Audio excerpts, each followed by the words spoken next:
I'm Gwyneth Paltrow, and you're listening to the Goop podcast, thanks to our friends at Janie and Jack. This year, Goop returned to Dallas with a pop-up shop in Highland Park Village. By far, the cutest event we hosted there was our Mother's Day celebration with Janie and Jack. The kids wore Janie and Jack clothes and decorated cookies, which is kind of the dream. We're opening up our holiday gift pop-up in Dallas, and it's stocked again with Janie and Jack's iconic designs. Our team loves the look, feel, and attention to detail of every Janie and Jack piece, and their clothes make such good gifts. Janie and Jack sizing starts with newborns and goes to 6 years old in their own shops, and you can find clothes for kids up to 12 years old on their site. If you're in one of Janie and Jack shops nationwide, mention Goop to get 15% off your purchase, or punch in code GOOP at janieandjack.com.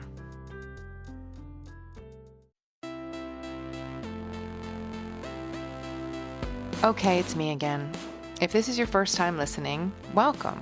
And if you've listened before, thank you and welcome back. Every Thursday, and sometimes more often, we'll be sitting down with leading thinkers, culture changers, and industry disruptors. You'll hear me interviewing some of the people I admire most in this world, and you'll also hear a lot from my Chief Content Officer at Goop, Elise Lunin.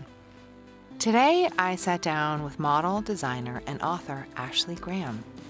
I'm sure you know her famous Sports Illustrated cover, and you might already be a fan of her new podcast, Pretty Big Deal. In her own words, Ashley is a body activist. I loved talking with her about what this means to her. I also got to ask Ashley about her experience as a trailblazer in fashion, how she found her own voice, and how she's using it now to break down barriers in other industries. Now, and I'm in a position where I love my body. Like there's things like sometimes when I get out of bed and I look in the mirror right away in the morning and I'm like, damn, I wish, this was tucked in a little bit more. Maybe that cellulite bump wasn't there because it always shows through my pants.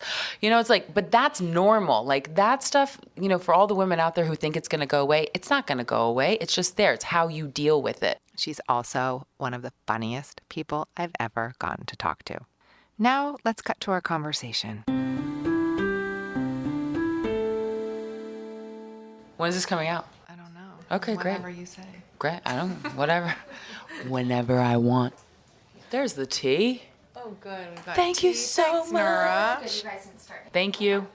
Yeah, so tell me. So the season is called Fearless, and we're talking to all different kinds of people who are fighting against the naysayers, and we're helping the underdog here, and it's awesome. Do you feel like you approach it with the consciousness of being an underdog at all? Well, I've been an underdog my whole life, and I still there's been some moments in my life, even my career now, where I still am an underdog, and I'm fighting constantly to remind people that, big girls need love too. And then it's not even just big girls, it's like different types of women, not just one type of beauty. And that's why I started calling myself a body activist so many years ago. I love that moniker you've given yourself, by the way. And now it's like, I see that name on a few Instagrams now. I'm like, okay. But, Changing culture, yes, Ashley Graham. we need to. And so there's just not been a representation of different types of beauty. And that's what I want. And that's what I'm fighting for. And that's why still I feel like the underdog. Because, when you're the token girl on a campaign in a runway show, you realize that there's been a shift because you're there, but there still hasn't been a big enough shift to see another face like yours. Interesting. And that's what I want. I want to see many faces that not necessarily look like mine, but that look like so many different types of beauty that I've never seen before. And how did you get here? I mean, did you always want to model? No. So it's so funny because I was listening to your episode with Chrissy Teigen. First of all, your episode with Oprah, I listened to 3 times. Thank you. 3 freaking times. She's amazing. Why is she one of the most inspirational women on the world? She's just a gift. She is. Was she She's in a this gift. room? No, are you okay. crazy? I don't know. I drove 90 miles away to go. I would have flown to the moon to get that interview. But I was also listening to Chrissy Teigen's on the way over because I just wanted to get the vibe. And it's funny because she said Sports Illustrated was like kind of a turning point. And that's same for me. But growing up in Nebraska, I mean, I lived in Texas, Atlanta, Arkansas, New Hampshire, Nebraska. Went to high school in Nebraska. Walking around in a mall, someone came up to me and said, hey, do you want to be a model? Mind you, I'm 12 years old, 5'9", probably like 160 pounds and a size 10, 12. And I'm looking like a woman, but like a really sweet face and voice, like, oh. And all of a sudden I get thrown into this world of at 12 years old. Yeah. And they're like, okay, you're plus size. Okay, here's a sexy look. Okay, this is what runway is. And they do this kind of, I went into like a modeling school almost. Wow. And they paraded me around a bunch of the big agencies. Ford picked me up. I was there for about 10 years. And now I've been with IMG for the last 5 years. But I was always a catalog girl. I was always the one that was stuck in a corner that, you know, you're pretty, you're the money maker, and you won't be famous, and you should be happy about that. You don't have an editorial face. You don't really know how to editorially model. So just be okay, make your money, and stay quiet. And I never liked that. I never liked never liked doing what I wanted to do. And I don't think anybody would want to be put in a corner. Right. But I listened to the people who I thought were the professionals, the ones who had made all of the rules this whole time. And when I married my husband, how did, if I can just ask, yeah, how did that make you feel? Well, it makes you feel, I've always said that even through high school or middle school, high school, I was always the second most favorite or the second most popular. And I was second fiddle to everything. So walking into this, I felt like I was in the right place because I was second fiddle. I was the curve girl, which is second fiddle to the skinny girl. I was second fiddle because the editorial model is always looked at more highly than the catalog model. So it's like I fit into this role so perfectly that I wasn't going to complain until I realized I needed to complain. I had been told so long that I was a plus size model. I had been told so long that I'll never be on the covers of magazines. I was told you won't be having a business because you don't know how to run one. And next thing you know, all it took was my husband saying, why are you in the same position on the couch every time I come home from work? What do you want to do with your life? And I was like, I'm a model, excuse me? And that's when it hit me. This isn't going to last forever. So what do I really want to do? And that was at around 22 years old. But how do you decide, I'm going to step into the number one position? Like, what gave you the balls to do that? Well, first of all, my vagina is very big. I don't have balls, but, you know, if we're going to talk about it, Sorry, you're right. Yeah, you're right. I have got some big ass vagina that is like, she's willing to do anything. And when I say anything, I mean go out and get the career. No, I'm just kidding, because that just sounds terrible. But you know when they say like, oh, you got to have the balls to do that? You're right. It's actually, balls are really sensitive. They're so sensitive, and vaginas are strong. Hell yes, they are. I haven't had a kid come out of it yet, but you know, imagine like, that's a strong vagina. Yeah, I know. You're right. We need to flip that. Great point. Thank you. Yes, that's okay. Somebody, actually a friend of mine just told me that because I said, come on, grow a set. And she's like, well, first of all. So I'm just passing it along. So, you know, every year I had like a small victory in my career. And it was like, oh, you got this job that made this client want to book you, da da da da da. And what had happened was I was always known as the lingerie girl. People knew me because I was half naked. They were like, they didn't know my name, but they knew my face and they knew my body very well. So I was like, how can I turn that into a business? Eureka. Eureka. I thought I said Eureka. Eureka. Eureka? It's Eureka. Eureka, everybody. It's Eureka. All right. I thought the name of this business was Eureka. And I was like, oh, that's brilliant. Wait, just for the people, what is it again? Eureka. Eureka! I need to write that down. So, Eureka! I've got an idea. Yeah, although I think we might have just founded some other business called Eureka. Why not? Somebody trademark that. So I was like, I'm going to create lingerie because people know my body for that. Right. So for me, it was just like, see a small opportunity, go through it. I didn't start talking to buyers. I didn't start looking at fabrics. I just started talking to the presidents of companies that I was already working with. Interesting. And I would just corner them at lunchtime on a photo shoot. And I'd be like, hey, I'm starting a lingerie line. Do you want to do it with me? And I did it to about 3 different companies, and one stuck. And it's a de Chanel. They're out of Canada. Rosalind Griner gave me this opportunity. She was the president. And I lifted my shirt. I said, I want to make bras that look like this but fit better. And she was like, done. In 3 months, I had a contract, and my agent at the time was like, I don't think this is a good idea. And I'm like, how is this not a good idea? I'm building something outside of modeling. Can you not handle that? And he's like, we're going to handle it. And then he decided to like kind of, hurt me in the contract, and they took a little bit too much money because I wasn't smart enough to understand. No. That you were smart enough. You just weren't experienced. Exactly, because experience, you always need experience. Yes. So then I became the lingerie model. Then I was a swimsuit model, and Swimsuits for All, where I have my swimsuit collection, took me in, and they said, we're doing a campaign, and it's going to be in Sports Illustrated. Now, let me rewind to about a year prior to this. Okay. I made a vision board. Have you ever made a vision board? Not that I've actually executed and put on the wall. I have one, but it's kind of in my brain, but I don't think that counts. I'm surprised at you, honestly. I thought that you'd be one of those people who did that. I did. I don't know. Like, and I Gwyneth, should be. I know. Whoop. Hello, I vision know. board? Okay. I know. I've got an internal vision board. Yeah, okay. My Jewish friend told me that she only does it internal because if you write it down in the It's Jewish, bad luck. yeah, it's bad luck. Yeah, so well, I don't know. Maybe my Jewish half is rebelling Yes, against a vision there you board. go. My superstitious. So I made a vision board, and on that I had TED Talk, Sports Illustrated, Vogue. These were like for covers. Buy a home, go to Thailand. There, that I had my husband on there, that our marriage would just be strong. It was like all these different things. And sure enough, things just started happening. And it was like, I did the TED Talk. My marriage was getting stronger and stronger. We bought a home.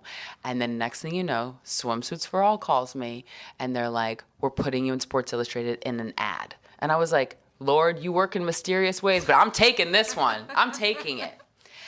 And what that did for me was, I think that it gave Sports Illustrated an A-OK, because it's like they wanted to test their viewers to see if they could handle a size 16 girl in a bikini in their pages, and it went viral. It was like a crazy sensation. People were pissed that it was an ad. They were pissed that I wasn't actually in the campaign, or in the actual pages of Sports Illustrated, but they were celebrating it like I actually was. Next year, I got into Sports Illustrated, and not only that, I was on the cover. Rookie on the cover? Holler at your girl. Oh my God, you are hilarious. I mean, it was just like, I couldn't believe it. First of all, you're putting a girl my size, first ever my size, and you're going to put me on the cover? Well, y'all are smart, because that's where women look like me. The average size American woman is a size 14, 16. Yeah. And I had no idea how many subscribers of women were to Sports Illustrated. I mean, it's huge. It's huge. So what was the reaction? The reaction was insane. I mean, it was a game changer in my career. The next year I was on the cover of Vogue. So I mean, I was like, thank you, Sports Illustrated. Like, you got me in fashion magazines. I mean, also, I have an incredible team around me, because, we can't do anything without a great team. But the reaction was so big. And what it did was not only gave my career this incredible jump over so many hurdles, but it gave so much confidence to women around the world that it didn't matter if you had cellulite, it didn't matter if you had back fat, it didn't matter if you had cellulite on your arms. You could be just as sexy and accepted in an industry that always told you weren't good enough. Amazing. So, I mean, that was the biggest thing that I took away from it too. And how do you feel having such a big part in this paradigm shift? I mean, I feel incredibly honored, because... I mean, I get chills for you when I think about that. Thank you. It's crazy, because I've been doing this for almost 19 years. I mean, I can say almost 20. Like, it's so weird. And I think like, why didn't it happen earlier? Why did it happen to me? What was it? It's not that I'm so special. It's just that it's timing. I think it's time that women are being heard for what they want. It's time that, social media gives you a voice where you can say what you want to see in any magazine, in any kind of media. And that's exactly what's been happening. Women have been standing up and saying, I'm not going to buy clothes from this company, first of all, because they don't have my size. And second of all, because you're not representing me. Right. No, people want to feel like what they're investing in and wearing resonates with who they are and their values. And it's really interesting because I was always skinny. So I never thought about this through this lens. And I invested in a company recently called Universal Standard. Yes. 2 incredible female founders. Mm-hmm. They came to me and they said, we want to do this. We're doing this size inclusive range of clothes from 00 up to, I think, 30 or I think it's in like the 30s, in the 30s. And I started asking questions, and I had no idea, for example, that the size of looms weren't even, like the fabric isn't even made. The machines there's only in the a couple right machines size. in the whole world. And that, and again, how the addressable market, as you said, like for 14 and size up is massive, and nobody's thinking about these women. And I'm always obsessed with, where are the women that nobody's thinking about? Like, for example, we're coming out with this vitamin this week that's for women who are in perimenopause and menopause and postmenopause, because nobody regards those women and nobody markets to them. And, I always am thinking like, we're all so much stronger if all archetypes are included and we're all able to be seen and lift each other up. And I never even sort of was aware of how excluded women of larger sizes are, especially in high fashion. And then there's that great site, 11 Honore. Yes, I know. It's fantastic. And you really see a huge shift in the culture. And I'm so glad that website exists, because we've always just had basics. And, basics are necessary and they're needed and they're great to wear. But then where's the high-end stuff? Right. And that's why I have a jean company with Marina Rinaldi, who's owned by Max Mara. Oh, you're kidding. Because there just isn't an availability of quality clothing for curvy girls. It's just not there. And what is the jean line called? Ashley Graham from Marina Rinaldi. Oh. You have the best laugh. It's a good Halloween laugh. Wait, on the heels of your vitamin, have you heard of Cindy Whitehead? No. She created the first ever and only ever on the market female version of Viagra. Oh, wow. She sold it for $1 billion. She did. She's my mentor. Wow. Yes. This was going to be one of my questions was, who are your mentors? Yeah. Businesswomen like her. I mean, she and I met at a Glamour Woman of the Year, and she took me out to lunch because I was like curious about what she had done. And now she like helps me kind of like strategize here and there, but she's also just a helping hand for like when I don't know what to do with a business decision or a contract or something. It's like someone outside of my team can just give me fresh eyes. Exactly. Yeah. I also look up to Kathy Ireland because she not only is a model turned mogul, but she's done it in such a unique way and has sustained. It's not just clothing. It's not just beauty. She's like in homes. She's got hardwood floors and like cement. I don't know if she has cement, but like she might as well. And she actually surprised me at one of my book signings, and now we're text friends, and it just like warms my heart. But I really look up to a lot of these women who are entrepreneurs, like even like you really have taken who you are as an actress, and you're now not only you've built this empire, and it's incredible. And it's nice to see women doing something out of the norm, or at least the norm that we've seen. Yeah. Because you think you have to stay in this role, but you don't. You can be anything and everything, and you can build whatever you want, just like all the other men out there. That's right. And when I was starting as an actress, 20 plus years ago, that wasn't part of the career You could just be an actress. Yes, there was, and when anybody started to step outside the box or added a hyphenate to what they did, there was an outcry. And there definitely was when I said, oh, I'm going to start sending out a newsletter. Right. There was a huge outcry about it. And it wasn't even in business yet. It was just me in my kitchen sending out like some frickin' people are like, pasta why, recipes. Why, Gwyneth? Why? Right, why? So as a multi-hyphenate, what do you think have been the challenges, or have there been any? Maybe now at your age, you're a generation behind me. Maybe now the world is just sort of open to you and you can add as many hyphenates as you want, or have you encountered challenges along the way? I mean, I think there's challenges with every new kind of position you put yourself in because there's a learning curve. But I feel lucky enough to be able to have so many different people on my team that know a lot about everything, and I feel like I can put my hand in every pot and try it out, and if it doesn't work out, I've got so many other things that I'm working on. Has there been anything you've tried that hasn't felt right? Acting.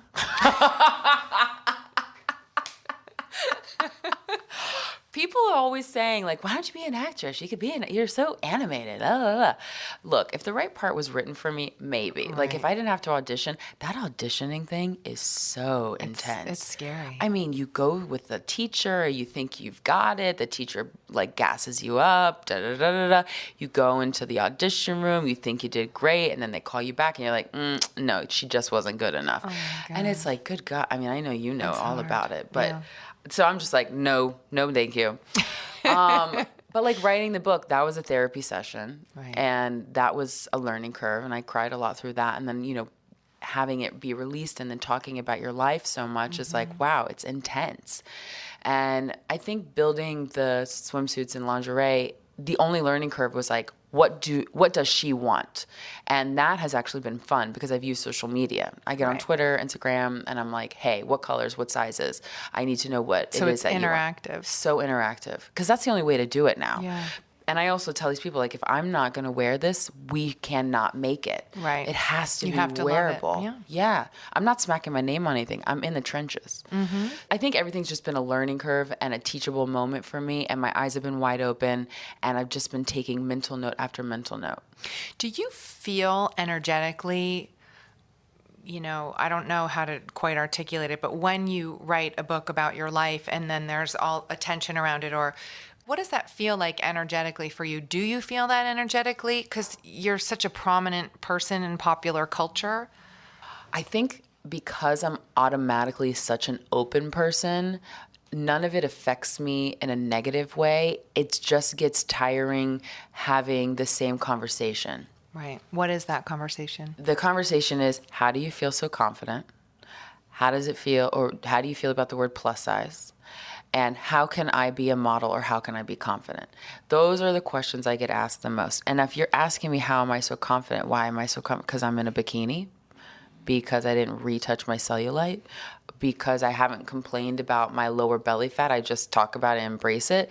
That is the exhaustion. But that is why I'm one of the first of my generation to talk about it and to love it. So I'm going to have to always talk about it. Of course. And, you have to always remember that when you answer that question, you are changing the life of some 13-year-old. It's new and fresh to someone else. So I'm the oldest of 3 girls. And my mother always told me, it doesn't matter if they don't like you today or tomorrow, but they're always watching you. So be aware. And I think of my fans as my sisters, whether they're older or younger. Like, we're in this together. And whatever I do and whatever I say, it would be something that I would say to my sisters so that they would grow and prosper. So I'm always trying to think of it in that aspect. But let me tell you, talking about your body 24/7 is exhausting. And especially now, and I'm in a position where I love my body. Like there's things like sometimes when I get out of bed and I look in the mirror right away in the morning and I'm like, damn, I wish, this was tucked in a little bit more. Maybe that cellulite bump wasn't there because it always shows through my pants. It's like, but that's normal. Like that stuff, for all the women out there who think it's going to go away, it's not going to go away. It's just there. It's how you deal with it. But I always try to think positively about those women, but it does get tiring having to constantly talk about your body. But and it's in a way, I signed up for it. Right. But you are being objectified, right? Yeah. Even in a positive way, even in a way that's changing culture or whatever. Yeah. And I understand that that aspect of, it's almost like being confined by the constraints of what everyone's talking about in the conversation around your body. Yeah. It's like you're literally being picked apart and manipulated on every level, whether it's positive or negative. Right. And you just kind of have to sit there and watch the whole conversation happen, unless if you stand up and then look like that chick that's constantly saying, like, my body's worth it. My body's enough. And I am that girl because I'm never going to shut up. Right. We're going to take a quick break to chat about one of our partners. Every phase of motherhood has been an unparalleled adventure, but I do miss picking out clothes for my kids like I did when they were little.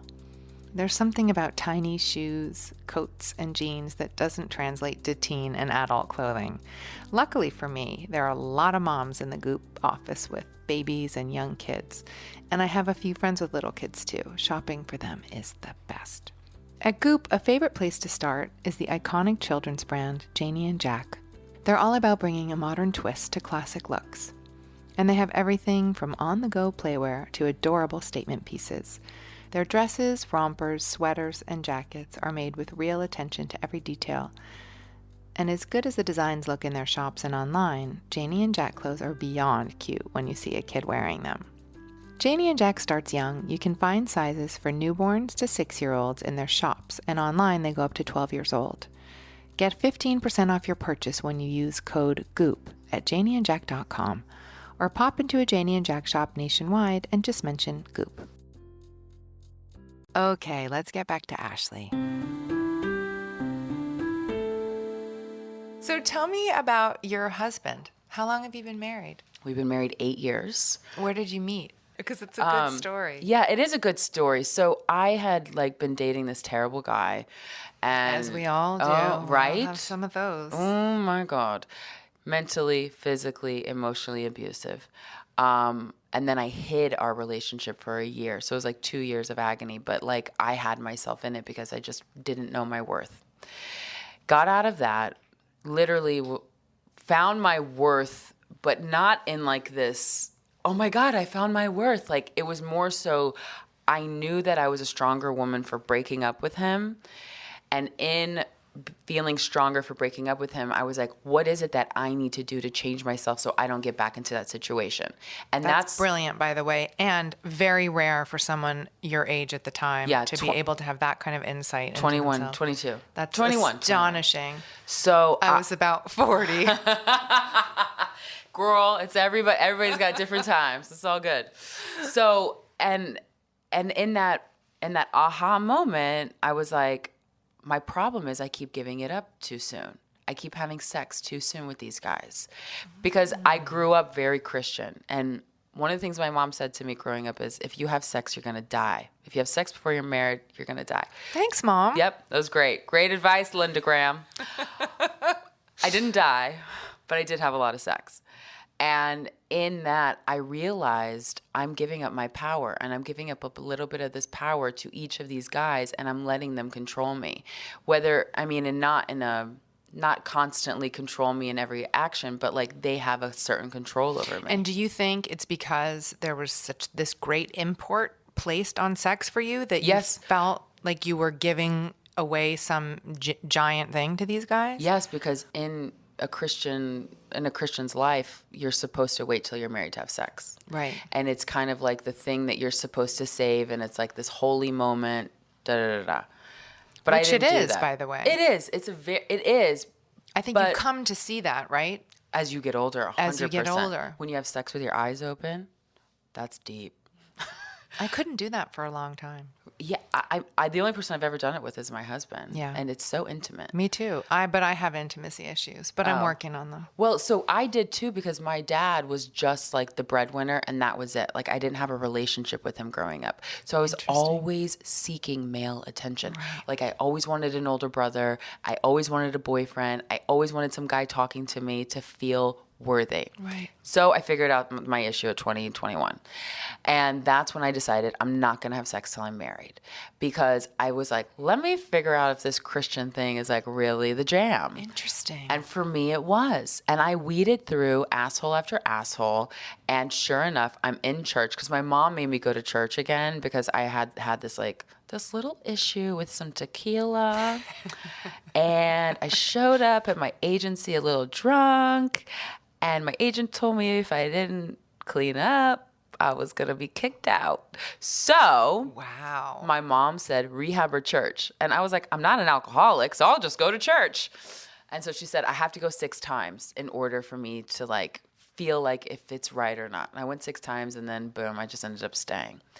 Next thing you know, I'm in the elevator. And we're in where? We're in New York City? We're in New York City. Okay. We're at the Journey Church, which I don't go to anymore, but that was like a good staple for me to start. And I'm volunteering that Sunday. And I'm the elevator lady because, in New York City, nothing is like a standalone building. Because, I grew up in the burbs. So like you'd go to church and like there's a parking lot. Not in New York.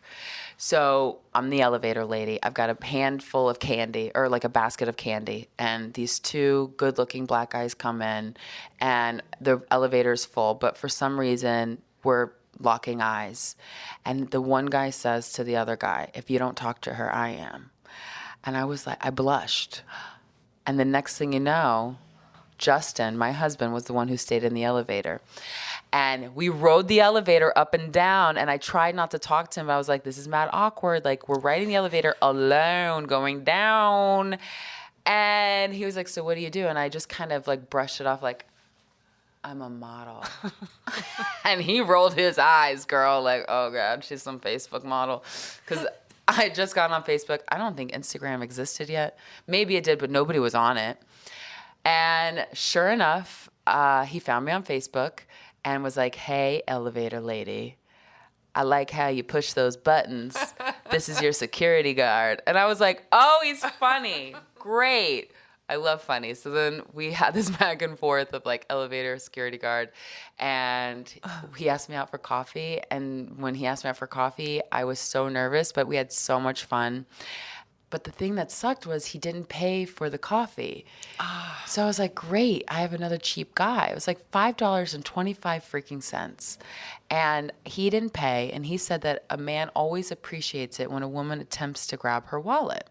So I was through with him. Girl, I erased his number, done. I told my mom the whole thing. She was like, we don't need any more cheap guys. We're looking for like stable, able. Is he in New York City? We don't know. So next thing you know, a month goes by. I'm getting text messages, phone calls, emails, and I see this guy at church, Justin. He's there again. And he's like, hey, look, I want to take you out for coffee, and this time I'll pay. And I was like, really? Is it going to be me attempting to grab my wallet, or are you just actually going to pay? And he's like, I wanted to test you. And I was like, test me? Oh, no, we have started off on the wrong foot.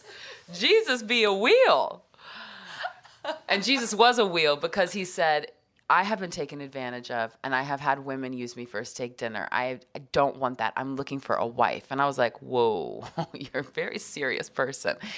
And he said, I don't want to go out with a girl with an attitude who thinks that she can just get some and then leave. I'm here to be serious. And he's like, clearly you're a serious person. And I was like, well, I'm not that serious, but I'm serious enough to go out on another date with you if that's what you want to know. And my mom thought I was crazy. She told me I needed counseling. But after our second date, we were inseparable. It was amazing. And he and I did not break my rule. And his rule as well, because I didn't know that he also was trying to wait till he was married to have sex as well.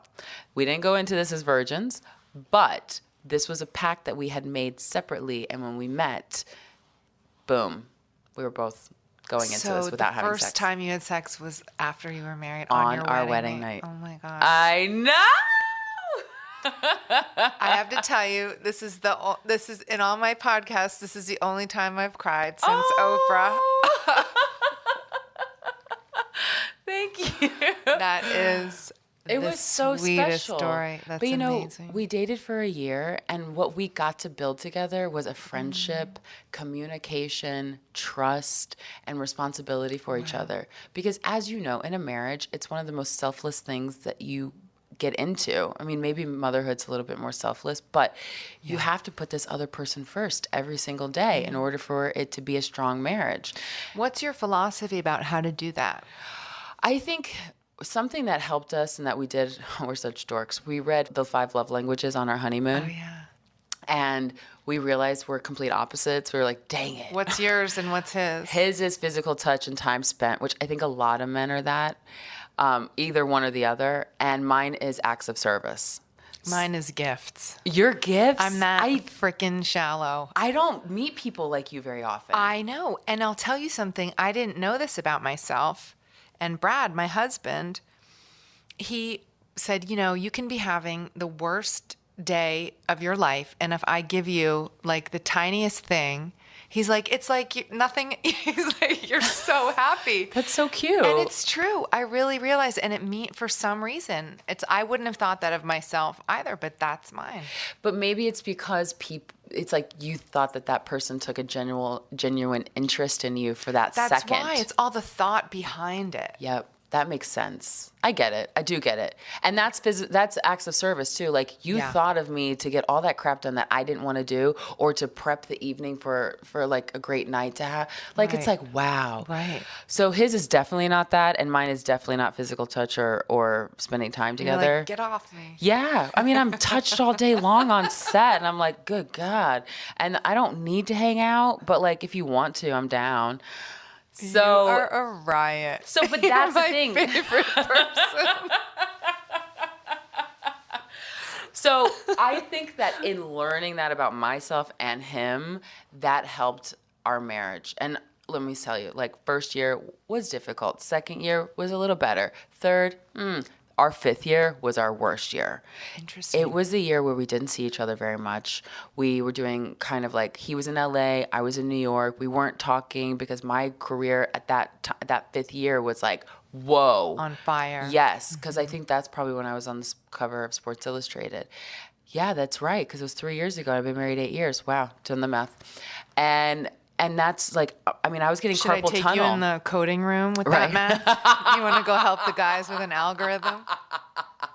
I had to take algebra 3 times in high school. That's right. So it was difficult because all of a sudden we were questioning why we were together. We were questioning like our love for one another. And it was all because what we had, our foundation of being together, quality time, trust, and putting each other first had started to fizzle. Interesting. And we had to start going back to our foundation. And in going back to our foundation, we made rules. And one of the rules was we don't go longer than 2 weeks without seeing each other.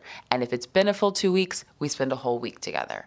And we do not go to bed without speaking on the phone together to say like, hello, how are you, good night. Mm-hmm. So that helped immensely. Like, right. And then year 6 was like a whole new world. Don't you dare close your eyes. It was amazing. And now here we are in our 8th year, and I'm like, that's my boy. What's up? That's my life partner. We're building shit together. I love you, Justin. I love you too, Justin. I don't even know you. I am a fan. Does spirituality or Christianity play into your relationship? Oh, 1,000%. Tell me how. Okay, so I think that it's important, and not every couple is like this, and it's going to be hard to always be like this for any couple, but like to have the baseline that you believe the same thing, I think is really awesome, because when you get into a fight, you know how to respect each other in the fight, or how you're raising your kids, or what it's like to have rituals, or like a Sunday morning, like, okay, we're going to church. Wednesday nights, like Bible study. But something else that we do that is rooted in our faith is we pray together. How often? We try to do it once a week. And if we're not together that week, we try to do it over the phone. So what we do in our house is we turn off all the lights. We turn on praise and worship music. And it can be anything from like Fred Hammond to Mary Mary to like any of those like uplifting kind of Christian songs that are deep rooted in faith. And not just like the like, oh, happy day. It's not that. It's like Jesus take the wheel on like a higher, Right. crazier level. And in praying in the dark where, I mean, it's not like pitch black, but like we're able to focus on what God wants us to pray for and for each other and for our families and for our futures. And we just pray out loud, and we pray out loud, and we have the music on, and it's a bonding experience as well. We get so horny after we're done praying. We're like, oh my God, we're building something spiritual together. It's true, because when you get to build something with somebody on a bigger level than just surface or just Instagram followers or even money, none of that matters. Right. When you're building on a spiritual level with someone that understands who you are, what you want, and vice versa, and to be able to talk to God under one roof on another level. And you're providing your life so much context. Yeah. And it's so profound to have that kind of context in your life. Like, my life is about love. My life is about commitment. My life is about upliftment. My life is about whatever those things are. And so then if someone does say something mean on Instagram, or you don't get the acting job or whatever it is, I'm good. You're good. That took me a while, though. Yes. It did. You know, there was one cover that I didn't get that I thought I was going to get. It was Italian Vogue. And it was 5 girls on hold. I was the 5th girl. And my agent was like, I tried so hard to get you on. You're on hold. Oh, my God. The night before the shoot, I get called. You got released for the first day. You're still on for the second day. We'll see what happens. The next day comes, and I'm calling them. And that's bad when you got to call your own agent. That's bad. Even Not a Gwyneth good is sign. like, oh, that's bad. That's bad. And I'm like, hey, look, so did you hear anything? What's going on? Like, did I get the job? Like, am I going to go? Am I going to be in, Italian Vogue? Unfortunately, no, you're not. And I was crushed. And I was like thinking this was going to be the one magazine that catapulted me into the stratosphere that I wanted to be. When the magazine came out, it destroyed me even more, because I looked at it all the time thinking that was supposed to be mine. That was me. That was supposed to be right there, and it's not. And it hit for a year. People would say to me, I saw your cover, because it was 3 girls who looked very similar to me. Oh, shit. That made it even worse. And I had to tell myself, after a year of agonizing over this one cover, and I had to say to myself, it doesn't matter, Ashley. That cover wasn't yours, or you didn't get that job because it wasn't your job. It was not yours. And it was like yet another aha moment. It wasn't mine. If it's not mine, it's not in my destiny. And because it's not in my destiny, it's not going to further who I am. And it's not going to further who I am in this world. So let it go. And maybe not getting it furthered your destiny more than getting it. I mean, look how you look back and reflect on it. Exactly. So I think those little moments I treasure, because it gave me insight into humility, into being humble, and to knowing not everything is yours. Yeah. You don't. It's so interesting. My mother gave me that advice when I didn't get a part that I went on like 7 callbacks for, and it was at the beginning of my career. It's between you and one other girl, and we both kept going back and back and back, and it was for this amazing director, and I didn't get the part. She got it. She got it, and I was devastated. How old were you?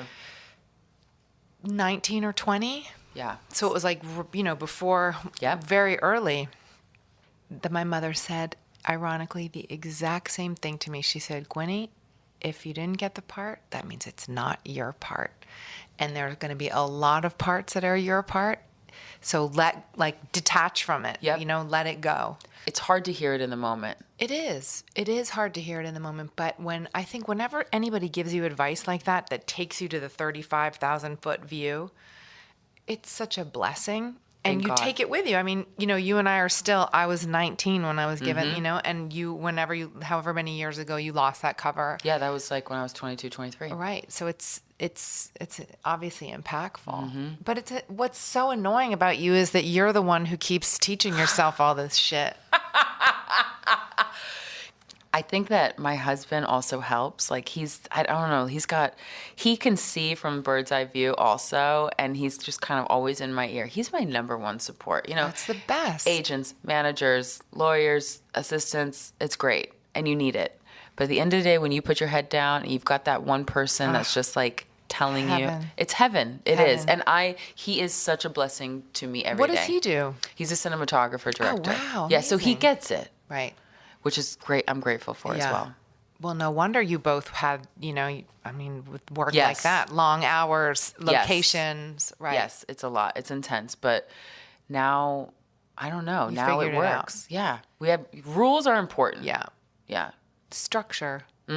Structure for sure. Wait a second. One question. The girl who got the job? Yes. Did she ever become famous? She did for a while. Oh, for a while. Yeah, Okay. she did for a while.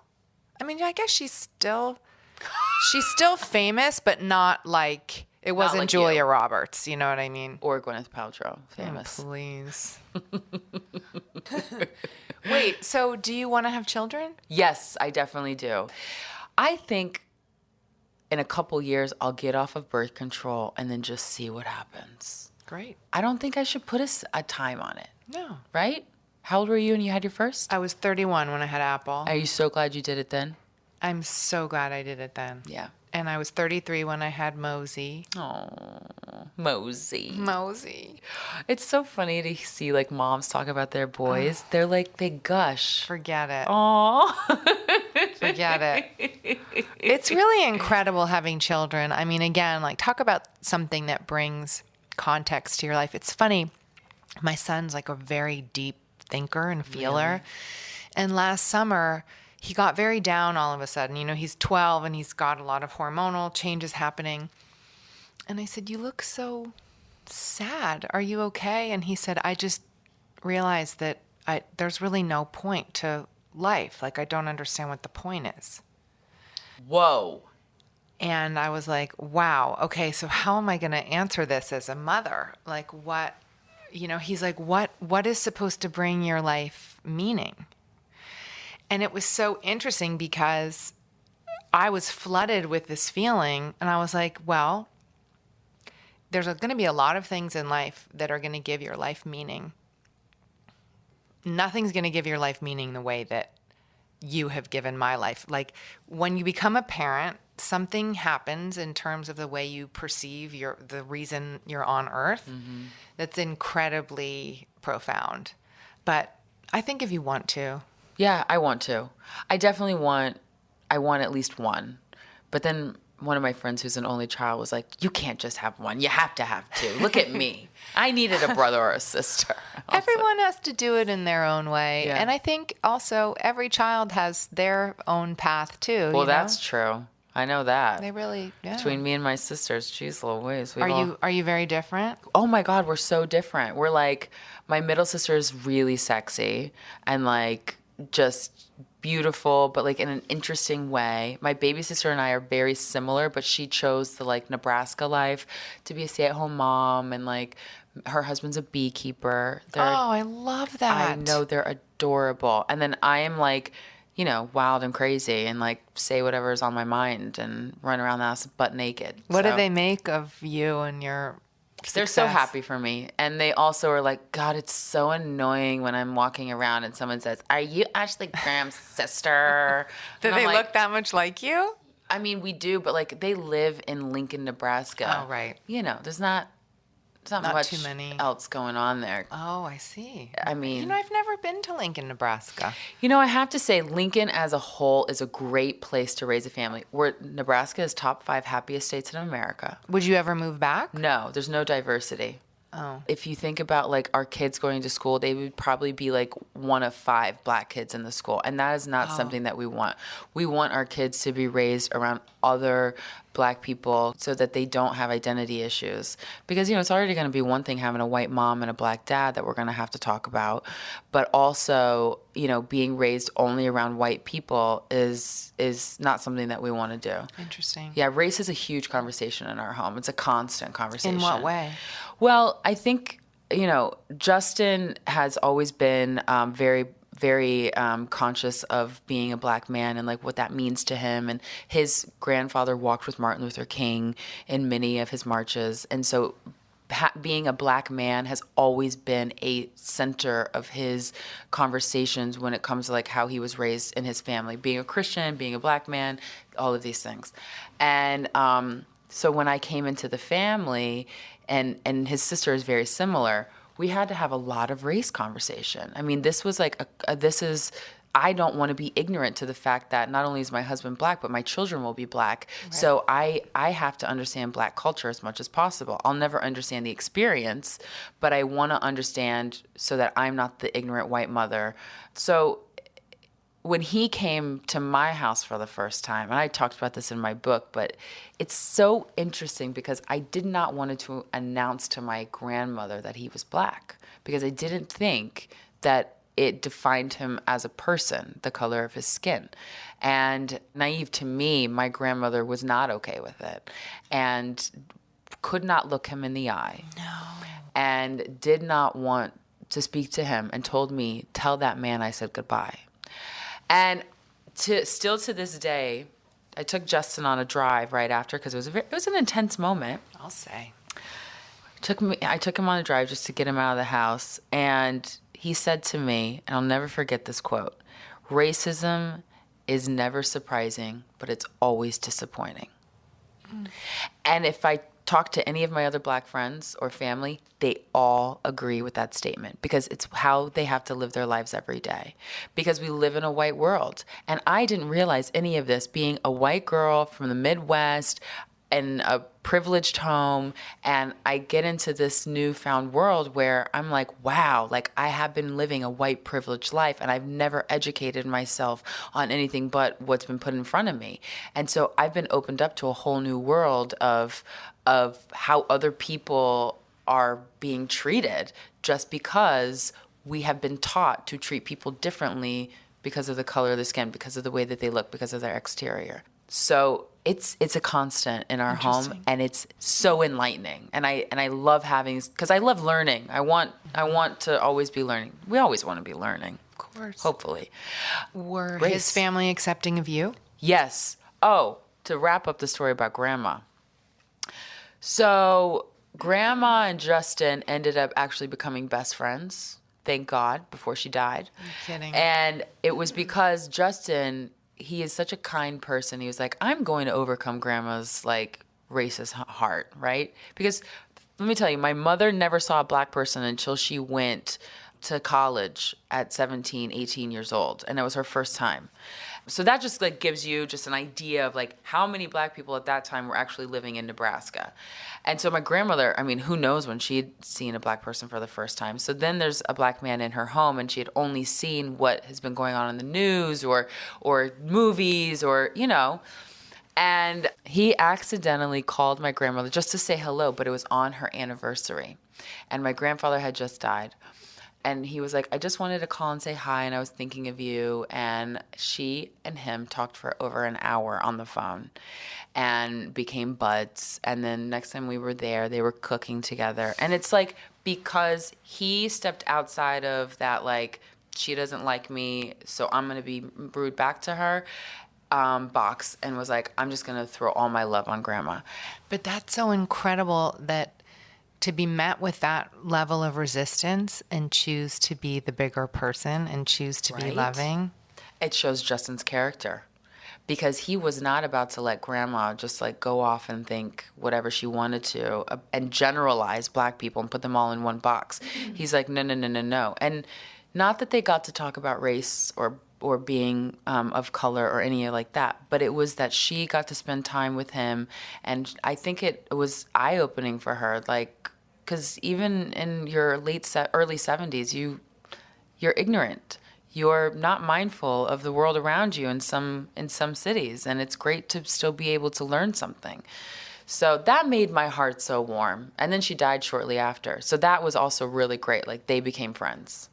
And he probably made a huge impact on her. I think so. And his family was accepting. Oh, girl, that's how it always is. The black family's always like, white girl, come on in, or white man, come on in. It's like, they're like, yes, it's okay, we love you. But it's the white family, when that one black girl or black guy comes in, it's a blow up. Wow. It's crazy. It's crazy. Not every family, but this is like a very stereotypical, like, generalization of what I've always seen, heard, and experienced. It's very disappointing. It is. And I really thought up until recently that it was Up until Barack. Come on, Gwyneth, don't be one of those white people. I just thought it was changing. I had great hope for where we were moving to in terms of racial bias. I really felt like, you can see when there are very clear signs in a culture when there's change, and those signs were there. They were there, but I think it just goes to show, like, what you're seeing on the news and all of the brutality and how none of it's changing, that there really hasn't been a change. And it's because people are not being educated on race and culture and how we're all so different. And that's why we have to have conversations like this. That's why I just started my own podcast, Pretty Big Deal. I know, that was going to be my last question. Well, that's why I started, because I want to have these open conversations with other people about politics, race, religion, how we can grow and learn more together. Because I think when you start talking about something that maybe you're passionate about or that you believe, and you're talking about it with someone who maybe thinks the opposite, you get anxiety that this person doesn't like you or that you're going to get into a fight, because everybody has such a strong opinion nowadays. But really what we should be doing is closing our mouth, opening up our ears, and just hearing these people, whatever they're saying, because we don't know how a person who doesn't look like us or has a different background than us is living and what they're feeling. So just shut up and listen. I agree with you completely.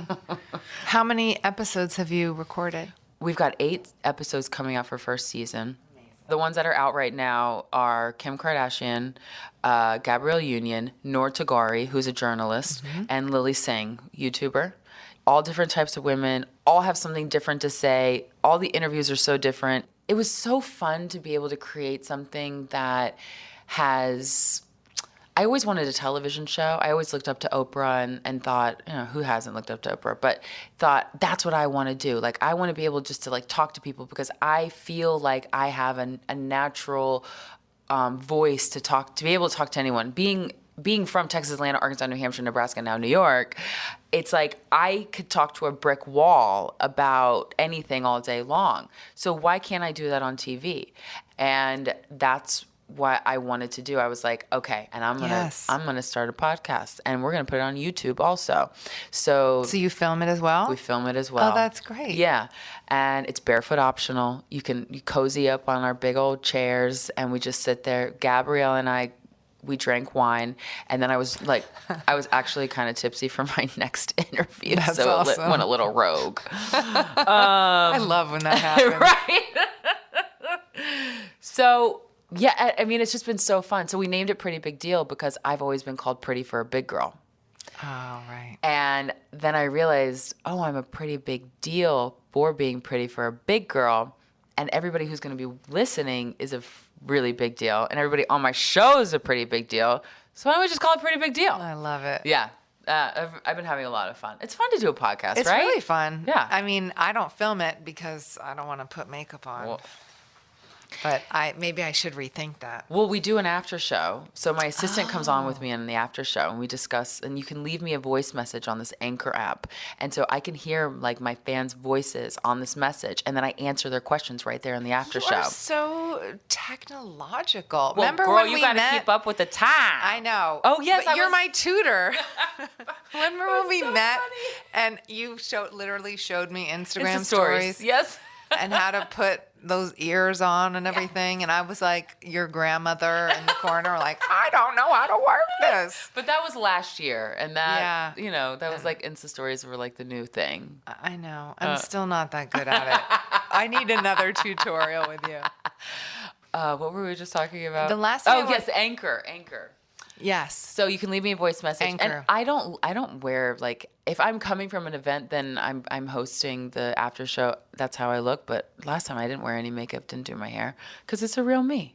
I love it. People want to see you like this, Gwyneth. You look cute. I'm a disaster. Look how I my like your hair shirt is and so shorts or puby. your capris. Thank What you. are those pants? These are this Belgian designer named Sophie. I can never pronounce her last name, but I bought them on goop.com. They're really cute. Thank you. They're really comfortable. A little Gucci slide. You know, I got to try and get it together. You got it together, sister. Thank you. Thank you so much for coming on. God, what a breath of fresh air. You're so brilliant and brave and beautiful. And I really have had a great time talking to you. Thank you. And thank you for being a role model for someone like me, because Thank I've you. really looked up to you for a very long time. So Thank you, for Ashley having me Graham. on.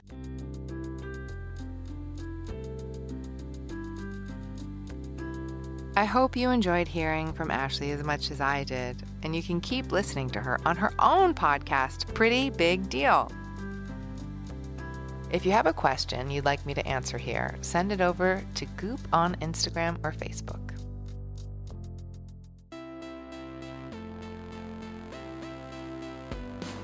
Thanks again for tuning into the Goop podcast. We'll be back next week with 2 conversations. On Tuesday, you can listen to our last bonus episode from In Goop Health Vancouver. And then Elise is sharing another amazing conversation on Wednesday. This one is about gratitude, which is perfectly timed for the day before Thanksgiving. To keep up with every episode, just hit subscribe. And if you like what you're hearing, please rate, review, and share with a friend. You can also always find more info on goop.com/thepodcast.